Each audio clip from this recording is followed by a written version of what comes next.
Welcome to our webinar today on prudent decision making for personal impact in an organizational setting. As you come into the session today, we will be muting you, but feel free to unmute yourself to participate. We'll have interactions in the chat throughout the webinar as well. If you have a question, you can either raise your hand or you can chat to just the panelists, and that would be just to us. But otherwise, if you want to chat for everyone to see, make sure you select all panelists and attendees. So at this time, I'll kick it off to Dr. LauraAnn to get us started. All right. All right. Well, thank you, Aaron. Appreciate that. Good afternoon, everyone. I'm Dr. LauraAnn Migliore, President of Southwest Florida Chapter, and I'm welcome you to this webinar. I'm glad you could come. The webinar is recorded, so you can also have access after.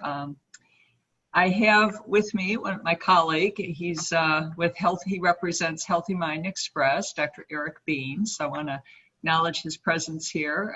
He's going to be sharing as well as appropriate as we go through this presentation today. I'm actually the one giving the presentation today. So with that, before we get into that, I wanted to just remind everybody about our chapter's vision and mission, in that we are really focused on creating a Southwest Florida community that works better. And we do that through our mission, which is to empower our members to operate at their full potential in developing workplace talent. And we use that, we do it with the ATD capability model. And so some things that our chapter is doing to overcome some of the challenges with the COVID-19 is we are supporting our members one-on-one with resources and assistance. Many of that is posted on our website at atdsouthwestflorida.org. We do have monthly events. They are virtual until it's deemed safe to resume our in-person events. And our webinars are focused on relevant topics that we can align to the ATD capability model. We do individual virtual meetings for members. And for example, resume reviews, career tune-up feedback, coaching, project management, anything you have need of, just please let us know. We have a wealth of experience on our board as well as in our membership, and people are willing to reach out and help each other. So please let us know. We're here to help you. And I was going to introduce he is here. All right. It's my pleasure to introduce Vice President of Programming, Janner Holliday. Janner, over to you. Thank you. Good morning and or good afternoon to everyone. I appreciate that. Sorry, I had a little trouble getting in. I'm going to have some spotty internet here, which I think we all have experienced from time to time these days, especially. Thank you for being here today. Just a couple of quick things. Primarily, as you guys know and have seen, we're working through some scheduling concerns and challenges with SkillGym. So at the moment, that series is kind of on hold until we kind of work through that. We'll reshare that back out when we're ready and contact all you guys and let you know some more on that as we move along. Again, just to remind you guys, today we have LauraAnn, super awesome. Coming up, we've got Brian Moffitt in August and Lisa Owens in September. So again, very exciting stuff. So look for that, and we'll see you there as well. Normally, I would tell you all about the speaker, but I think the cat's out of the bag. So we do all know LauraAnn. In addition to working with businesses and organizations, she's working in the realm of higher education and has a fantastic program for us today. So let's just cut to the chase and say welcome, LauraAnn. All right, thank you. That's me there. I should have advanced the slides. Sorry about that. Okay, I'm going to stop sharing this, and I'm going to switch over now to the presentation, which is this one here, and I will put that into slideshow mode. So just give me a minute here. Okay. So I hope everybody can see that. Move this up out of the way and go back.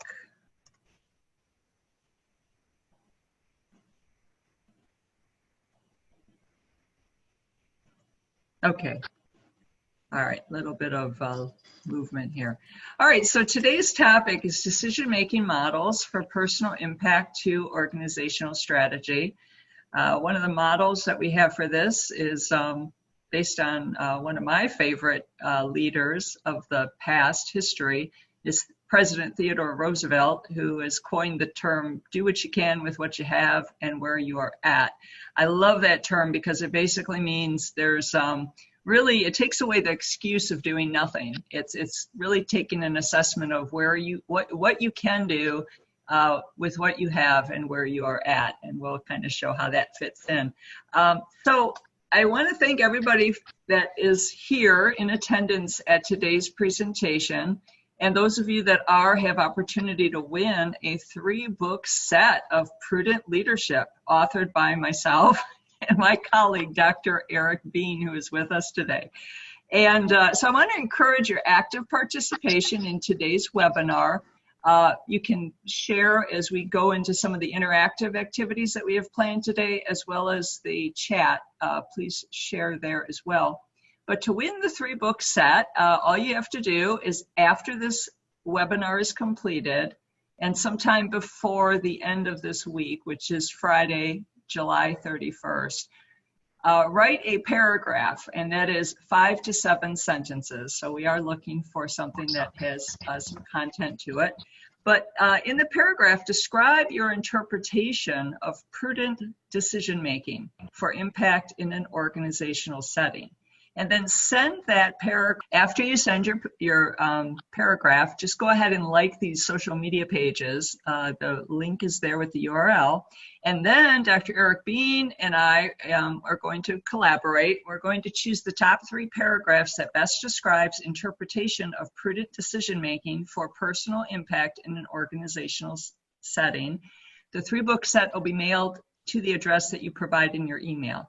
And there will be 3 book sets, so you have a pretty good chance if you do it. Okay, next, this topic aligns with our ATD capability model, and I'm just showing it here on this slide because in the ATD capability model there are 3 domains, but within those domains there are several capabilities that are focused on where to personally develop, and also how it has professional impact, professional development, and then what that is together as far as impacting organizational capability.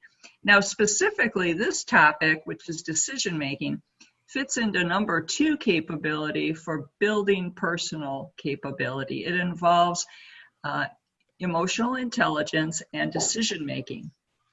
And so one of the things that, well, let me go back here for a minute because I've got a little off since my internet was there. I wanted to first just give you a brief description of what we mean by prudent leadership, because that's really what we're going to be talking about. But I'm going to be sharing with you different decision-making models that kind of go into prudent leadership and how we came up with this. So prudent leadership is really the preservation of personal freedom to self-govern, self-help, and self-lead in the practical application of doing what you can with what you have and where you're at. Now, at the center of prudent leadership is prudent decision making. So that's the tie-in to this particular personal capability. Now, prudent decision making is the focus of this presentation, but we're also going to show how it helps promote a healthy mind and also well-being, because it really is about you, the individual, and then the impact you can have in an organizational setting. So to begin, and we're going to use the chat for this, let's just focus our thinking on yourself. Like, how do you go about making decisions? Have you thought about your process? What are some of your the criteria that you would use? You know, so please share.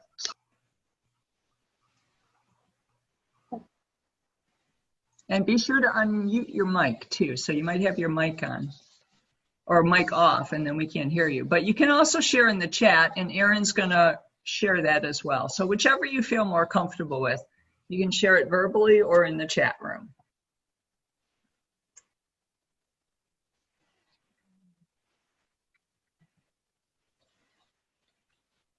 Are people deciding? if they want to participate or not. We do have one response in the chat. Okay, yeah, I see. We got like 3 in there. Yeah, actually, There they go. a lot flying in now. Okay, so work to understand the issue, investigate, consult or research with others to make the decision, needs analysis, and goal set based in needs. Look at the facts, assess the info, make the decision.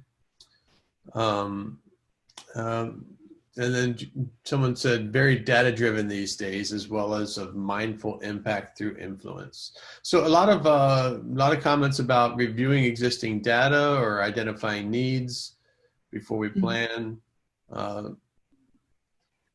Yeah, that's good. All of that applies. Some decisions are just automatic. You know, if you've encountered something similar, you kind of know what to do or how to resolve, say, a problem or something, and then the decision just sort of follows. It's just natural because it's been routine, right? If it's a routine decision. But if a lot of times now we're faced with things that are not as simple, and they can be chaotic, they can be complex. So that's where we're going to get into how do we go about making prudent decisions. So thank you all for sharing there. And then going back to, emotional intelligence, emotional intelligence really comes back to how well you know yourself and others. And the better you understand yourself and you can understand others, the better you're going to be in making a decision as far as how that affects you, how it would regulate or your decision to regulate your behavior or the response that you have in a particular situation. So it really comes back to your choice. We promote freedom to choose, taking personal responsibility, but always encouraging, that performance to do well and to do work with integrity. So that there's capability, there's reliability, and then the motivation is to do work with integrity.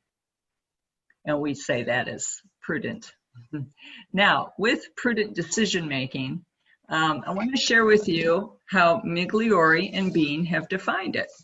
We've defined decision-making, prudent decision-making, as the intentional application of the discipline of self-leadership and personal governance to apply practical reasoning in decision-making motivated by truth to do good. Now, you might say, well, what do we mean by motivated by truth to do good? Well, Migliore and Bean have placed that in the context of moral ethics, and we're using it based on an Italian philosopher and theologian, Thomas Aquinas. He lived during 1225 to 1275, so that is a long time ago. But he was a Catholic priest, also an Italian philosopher and theologian who synthesized the works of Aristotle. Aristotle was a Greek philosopher, and he synthesized Aristotle's work with the principles of Christianity, specifically Judeo and Christian principles with that. So that's what we mean by motivated by truth to do good in the context of moral ethics. But it's about practical reasoning, and that gets back to the famous saying we use throughout our book series, which is do what you can with what you have and where you're at. So when we talk about practical reasoning, we're looking at it in 3 aspects. First, what is the data or the information that you have? How is it handled, and what are you doing with it? Because it always comes back to you, the person, the leader, the talent development professional who's going to be making a decision. So what do you see? What do you hear?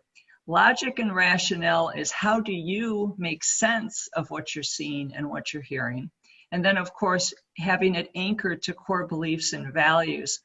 How does it make you feel?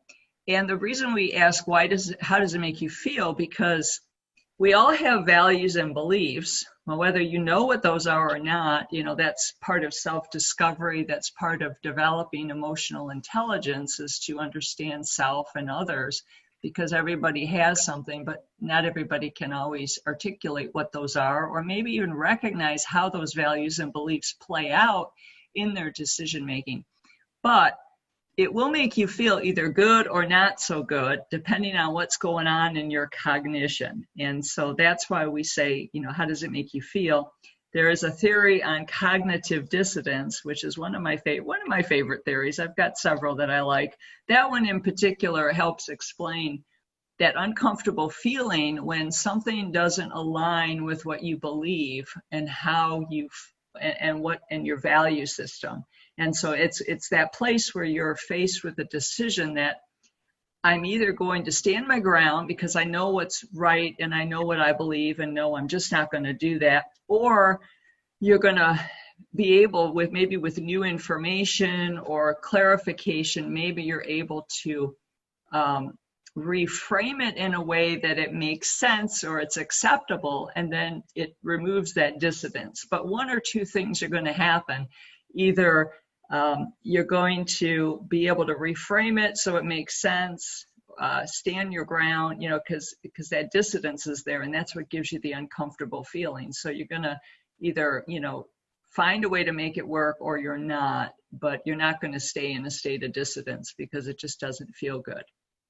All right, so let's do a little example here, okay, to play out with this practical application that we were just talking about. So in this example that you see on the screen, we have a job candidate, and you are the interviewer, okay? So in this scenario, if you can imagine this, okay? So what you see, the data that you see is a female about 25 years old. She's dressed casual. She's wearing a V-neck top and a skirt, but she's also wearing a gold necklace, and it's spelled, the necklace has the word spelled in the necklace, spoiled. So, but she appears very confident, but you're kind of sensing she's not very authentic.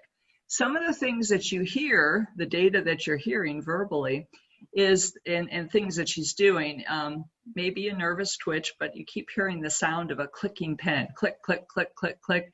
And she's referring to you as the human resource lady or the human resource man, but not really your name, right? And let's just, for this example, it's a woman. The human resource lady, her name is Pam, but the job interview, the job candidate is referring to you as Pan, as in Peter Pan. She does go ahead and expound about how great her work performance is and how everybody loves her and you just want to hire her. She's just the greatest thing since sliced bread, basically. Now, when we look at your logic and rationale, this is your analysis about what you're seeing, what you're hearing. You have data in front of you, you have her resume, and you can see clearly that she meets the job qualifications. She has the education, she meets the minimum for experience. And the nice thing is she's bilingual, and you want to hire her for it's actually a customer service representative type job. So being bilingual, being able to speak English and Spanish in this particular position is very important. And of course, she's over 18 years old.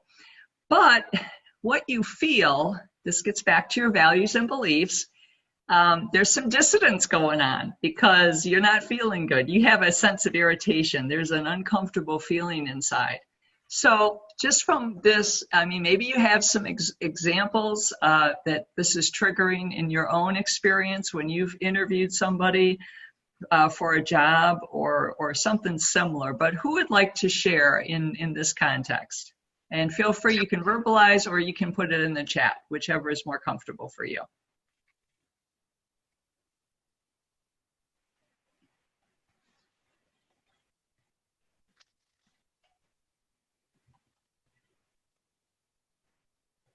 Well, I could say, can you hear me okay? This is Betsy.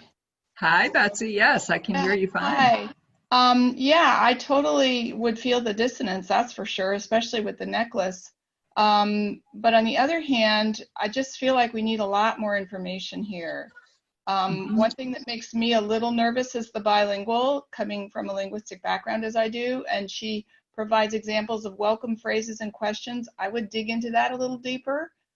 Maybe ask about a little bit more about her background and try to kind of figure out if she truly is bilingual, because that's an important part of what you're trying to find, hire for. So that's just a thought.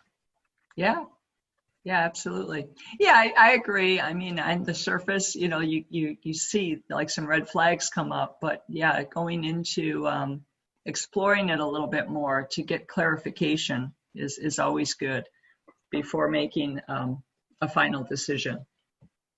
And others in the chat are saying they need some additional information, kind of check your initial reaction, get more information, and ask for specific examples or behaviors to identify some of the things criteria you're trying to evaluate.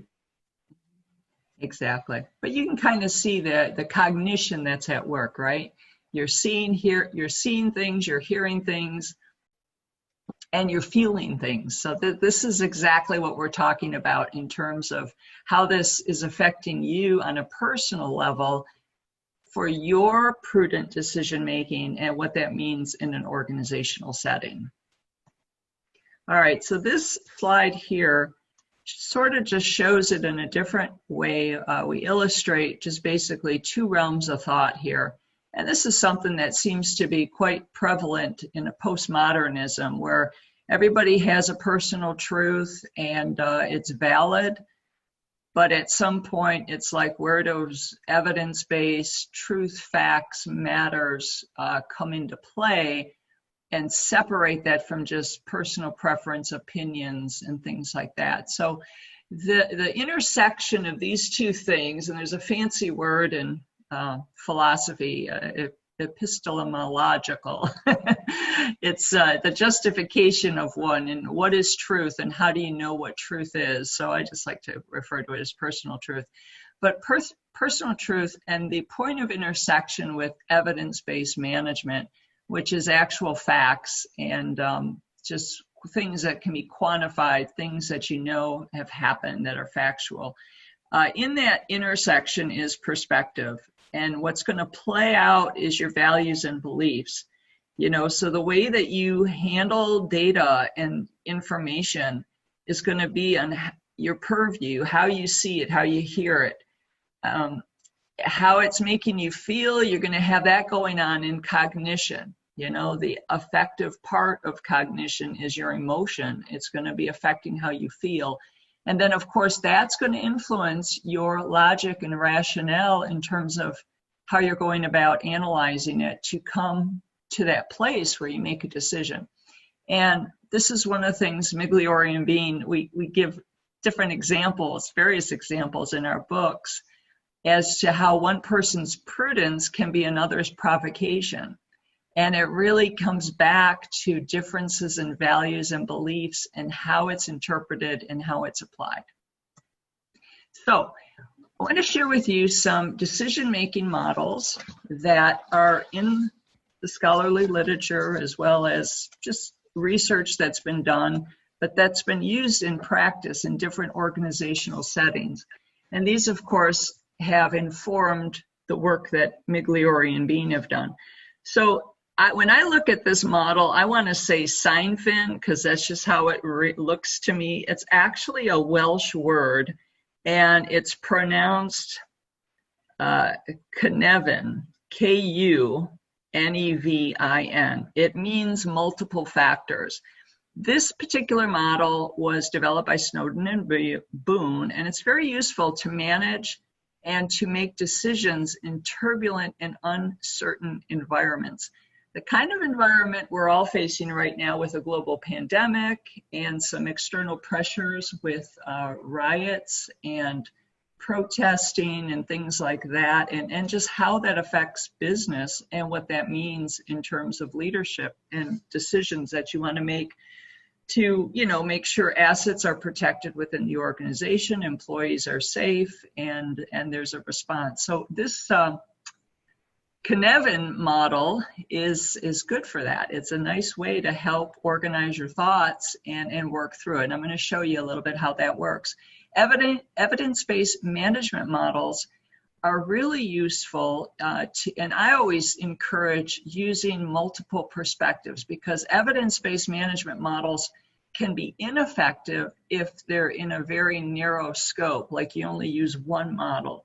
So we really encourage using multiple models so that you take into consideration multiple perspectives, because there are different stakeholders and perspectives that you want to consider. So for example, a couple models that we mentioned here is the rational actors model.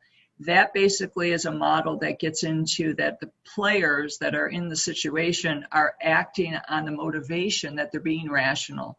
They're looking at costs and they're looking at benefits. They're looking at resources and things that just would make sense, common sense logic.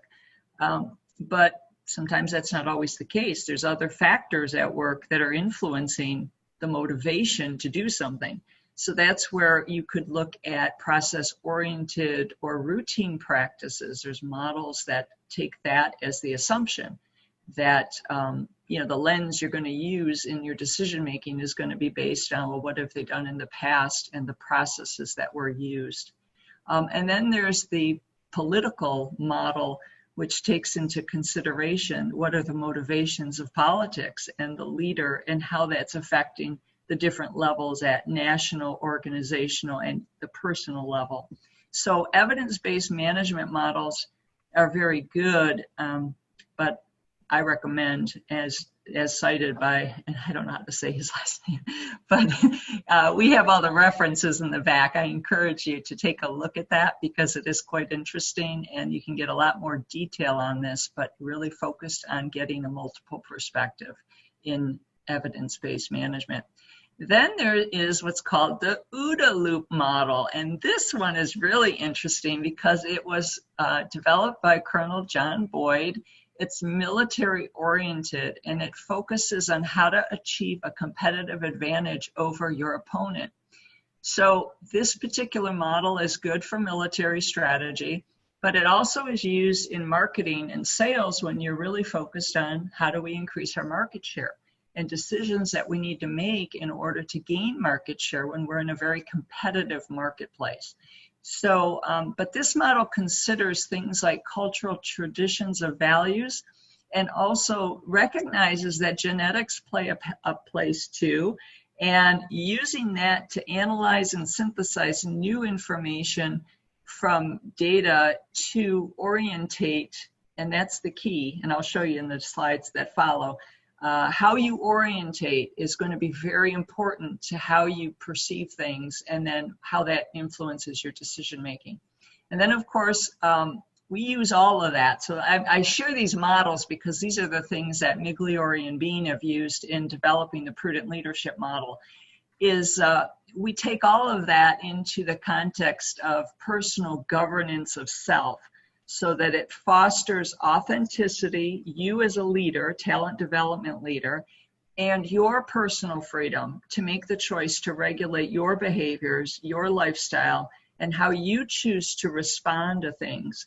Of course, we encourage that to be motivated by truth to do good, which is in the context of moral ethics, as I had shared earlier. So let's take a little break here and let's think about some of the hindrances that affect prudent decision making. So what would you say is the number one hindrance to making a prudent decision? Please share either verbally or you can share in the chat.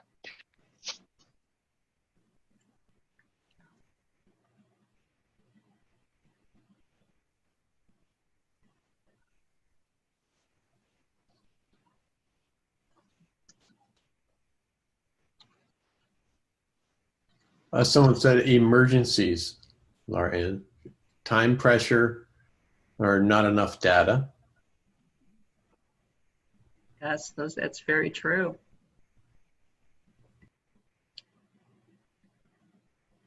Okay, and that exactly fits because a lot of times we just don't have all the information that we would like to have.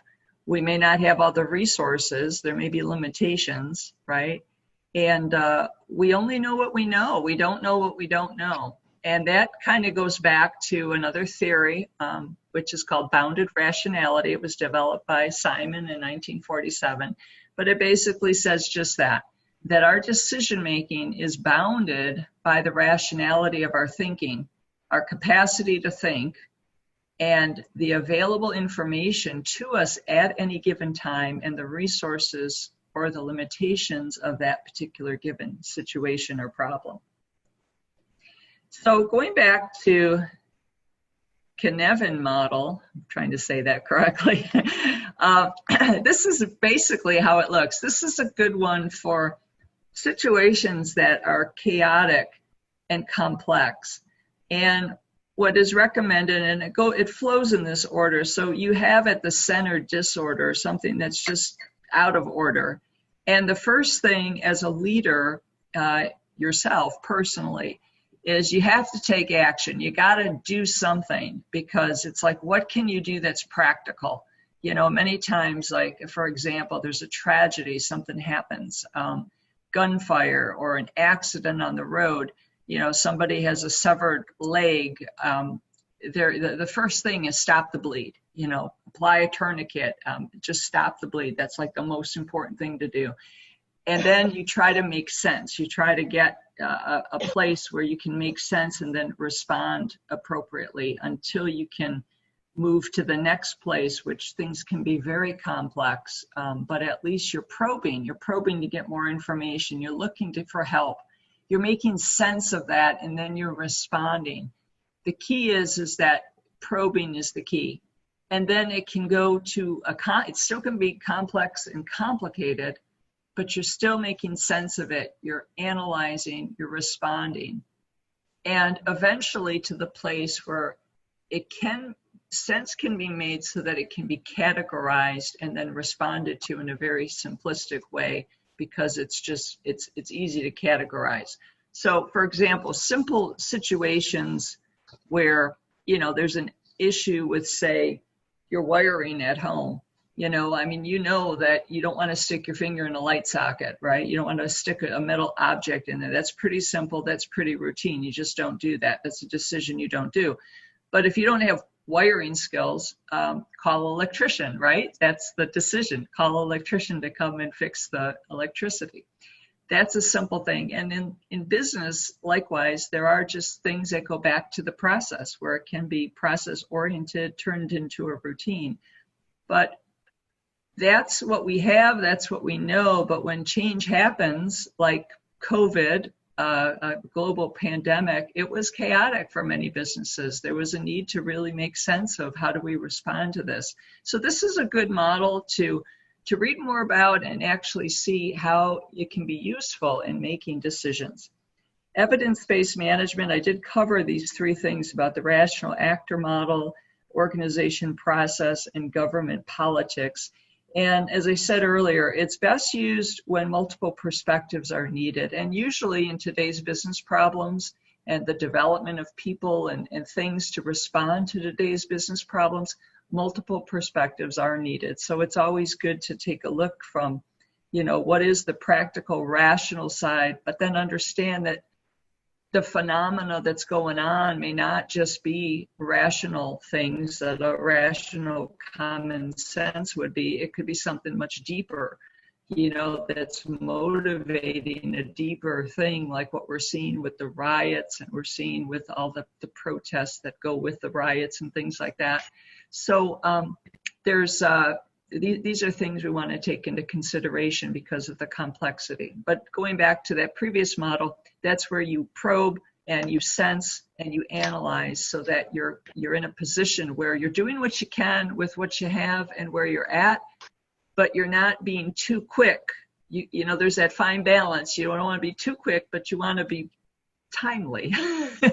So it is a balance, and being a prudent leader that makes prudent decisions is something that we work at every day, because it's a personal thing. It's about how we can be the best that we can be for ourselves and for others. The OODA loop, as I mentioned, is about is best used when you want to achieve competitive advantage. It runs in a cycle.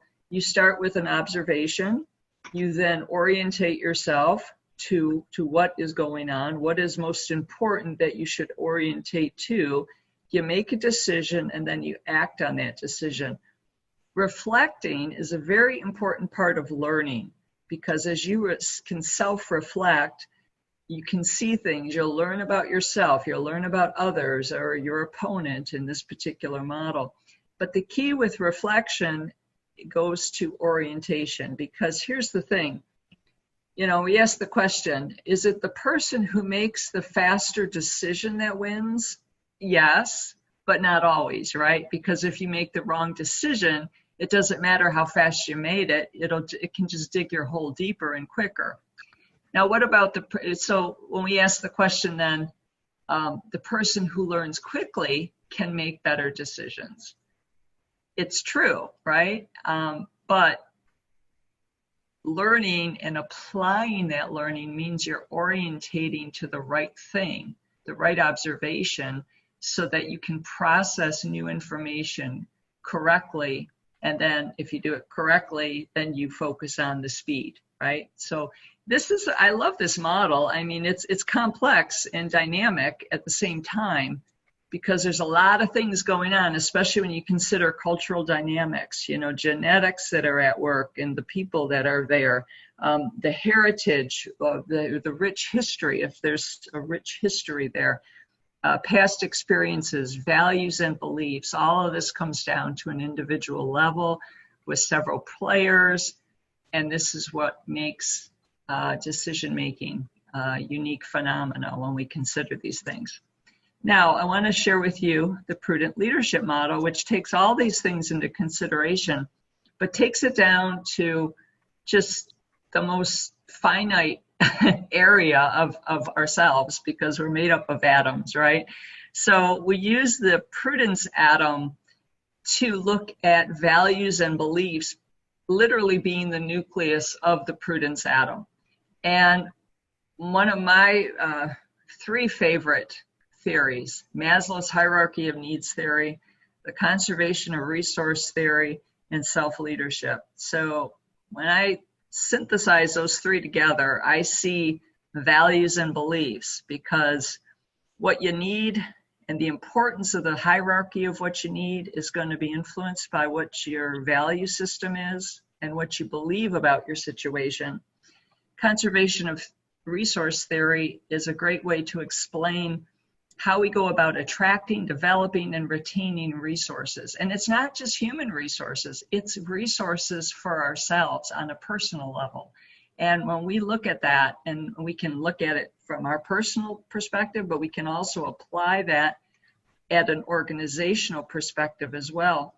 But there's stress, and so this particular theory addresses the stress response that comes when you feel your resources are threatened or that they're going to be totally wiped out, and how that works with Maslow's hierarchy of needs.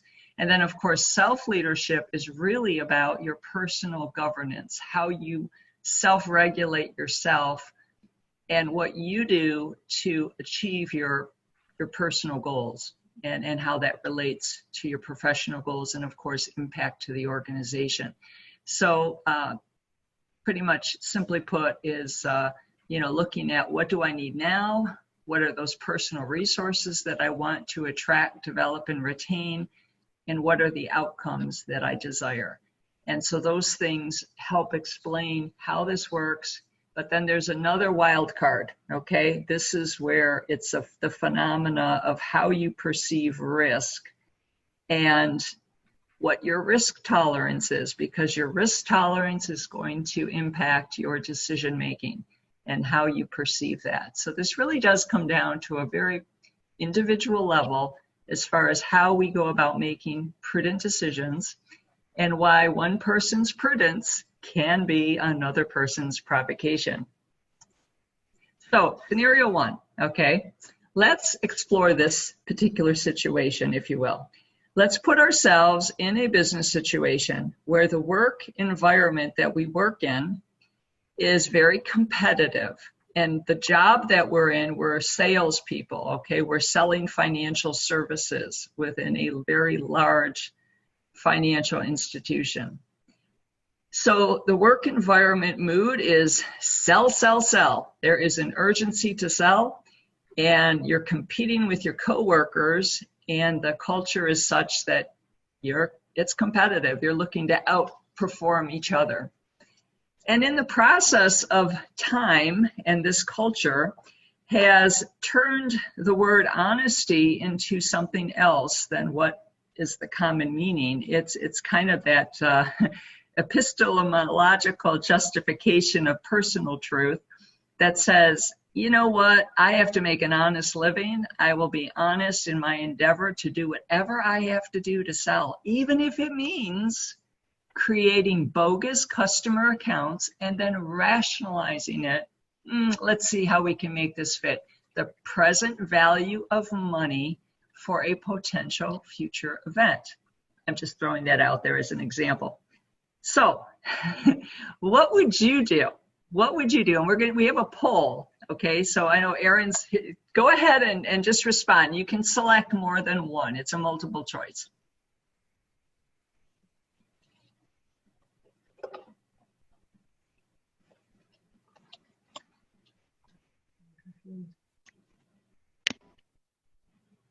All right. Yeah, yeah. Okay, I think we're in. I'm going to end the polling now.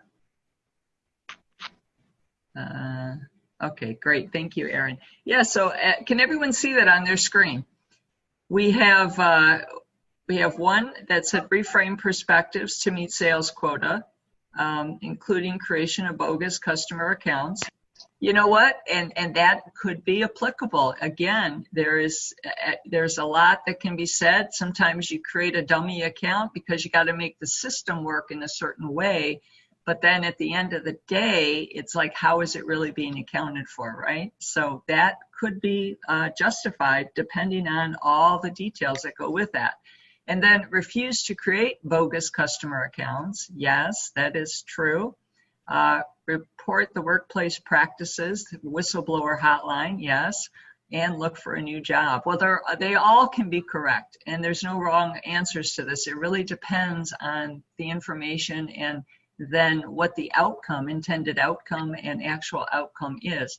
Now, some of you may recognize this case. This is a real case, and they've already been written up, and it's a great business example case in business ethics.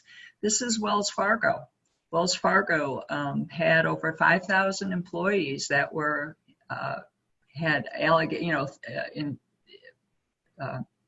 they had to appear. They had allegations against them for creating these bogus customer accounts, and of course they settled. Eventually, they settled out of court. The company itself did. It was like 3 billion or 300 billion. I'd have to look, but it was quite a bit of money.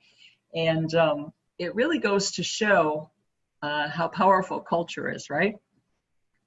All right, so I'm going to close this down. Any comments or anything before we move on with that particular situation?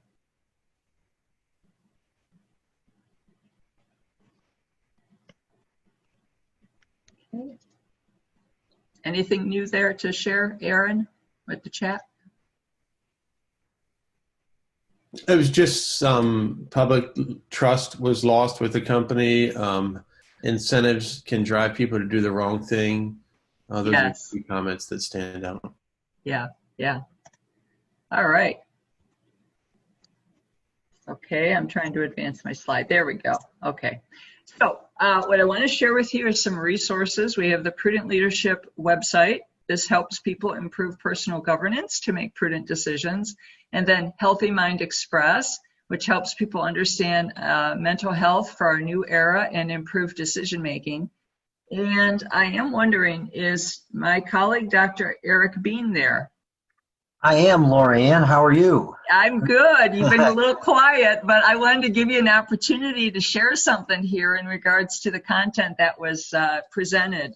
You bet, you bet. You know what, when I think about everything that LauraAnn spoke about today, I'm often drawn to our second book, which is Conversation, Conduct, character, and we added COVID-19 in there. But I think, no matter what endeavor you're doing on a day-to-day basis, it really does come down to, your actions and your authenticity, your conversation, conduct, and character.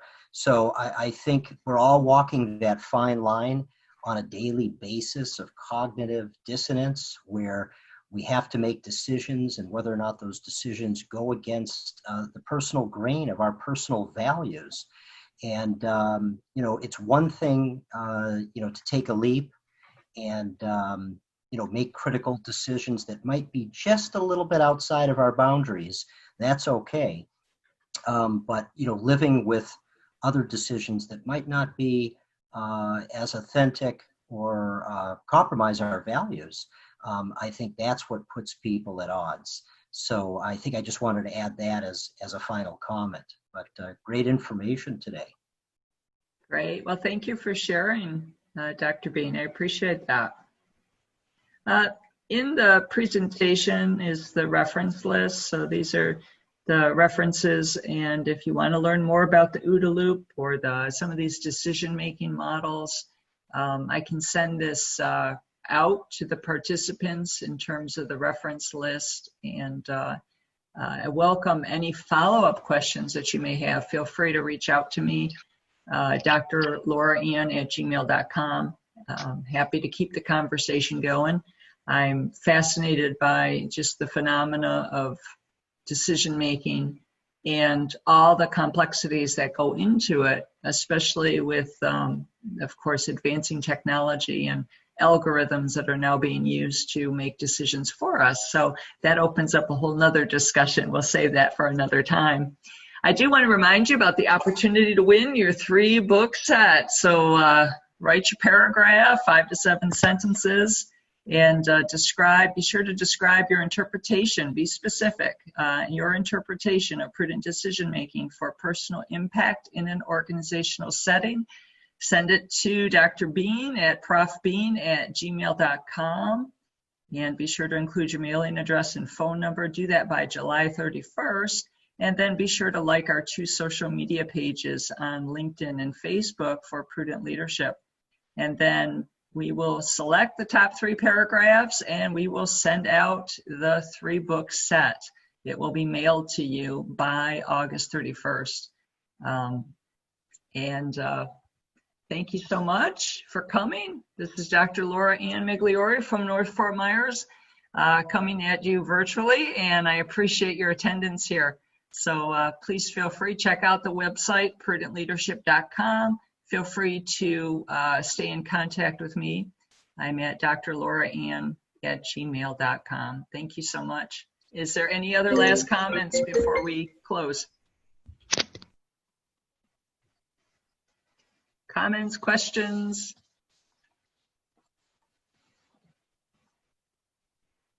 And I'm going to check. Hi, LauraAnn, it's Janner. Hi, Janner. I'm curious because of course, I'm a fan of lots of things, but do you see a correlation between some of the tenets and ideas behind your prudent leadership model and the kind of traditional servant leadership model? And the what model? Servant leadership. Servant leadership. There is a it's similar in the fact that servant leadership is about just that, serving. But what makes prudent leadership different is the values and beliefs, because there are a lot of people that, and this gets back to our saying about how one person's prudence can be another's provocation. Servant leadership is going to be serve people according to values and beliefs, and that's going to be an influence as to how that serves. And the cultural aspects is going to be how it's interpreted, whether the people that you're serving, if it's what they want. We've always heard about the golden rule, that we do unto others as we would have others do unto us. But then there's the silver rule, which isn't shared too often, or we don't think about it in that way. is it's really about serving people the way they want to be served. And that's where the values, beliefs, and cultural aspects can be different than ours. So we may think we're doing something good, but it may not be received as something good because it's conflicting with the other's goals. And so that's where, that's where it makes a difference. So we look at that, we consider that, and we say it's similar, but it is different. Okay, thank you. Thank you for the Great. question. You're welcome. All right, anything else? All right, well, thank you so much, everyone. We're coming up on the 1 o'clock hour. I appreciate your attendance, and God bless you all. Go forth and make prudent decisions. Thank you for being here today. We really appreciate it.